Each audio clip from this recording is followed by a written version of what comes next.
नाराज मत होना। इसने बहुत कोशिश की लेकिन कामयाब ना हो सकी। मैं वॉशिंग मशीन से कपड़े निकाल लूं।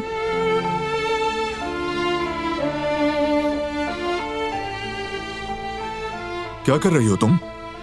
मैंने तुमसे कहा था बिस्तर से मत उठना, बात क्यों नहीं मानती? चलो अब वहीं जाकर आराम से खाना। कमरे में बोर हो रही हूँ, वहां नहीं जाना चाहती। तुम्हारी मर्जी नहीं पूछी, मैं बताऊंगा क्या करना है। और हाँ, ये सारे खाने इसलिए बनवाए हैं कि जो चाहो वो खा लेना, उल्टा सीधा खा के पेट खराब मत कर लेना। चलो अब अपने कमरे में चलो। मुझे तुम खाने तो दो। अब यहाँ खड़े खड़े निवाले भी गिनोगे? ये दो इधर।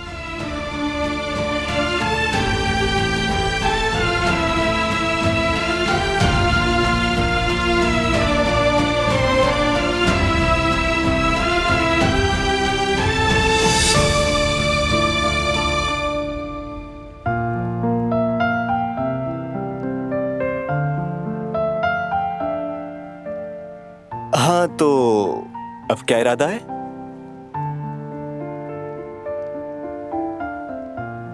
हनीमून वगैरह?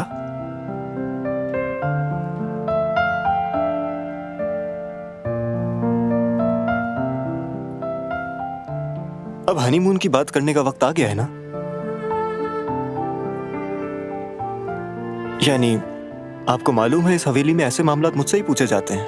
किसी की मंगनी हो या किसी की शादी हो, किसी को हनीमून पर जाना हो, इन सब मैटर्स में सब मुझसे ही पूछते हैं। मैं तो आपको एक चांस दे रहा हूं। या तो आप खुद बता दें कि आप कहां जाना चाहते हैं, या फिर मैं आप दोनों के लिए खुद सिलेक्ट करूं। जेहान, बहुत शुक्रिया। जानती हूँ तुम हमारा ख्याल रखते हो, लेकिन अभी भाभी की तबीयत ठीक नहीं है ना। इस वक्त हनीमून पर जाना मुनासिब नहीं, बाद में देख लेंगे। बिल्कुल भाई, वैसे भी ऐसे वक्त में इस तरह की बात करना मुझे बिल्कुल भी अच्छा नहीं लग रहा, दिल नहीं मान रहा। भाभी को तो कुछ भी नहीं हुआ। मुझे लगता है आप लोग सिर्फ बहाने बना रहे हैं। आप लोगों को सिर्फ जगह का नाम बताना है, बाकी के काम के लिए तो आपका भाई हाजिर है। अच्छा ठीक है जेहान, मगर भाई देखें, शादी भी आप दोनों ने टाल मटोल से की। अब हनीमून तो वैसे ना करें ना, बस भी करें यार। चलें।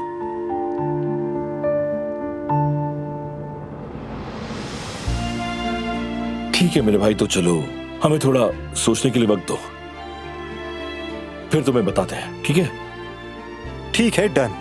लेकिन ज्यादा वक्त नहीं है आपके पास, जहन में रखिएगा। अगर देर हो गई तो मेरी चुनी हुई जगह पर जाना पड़ेगा।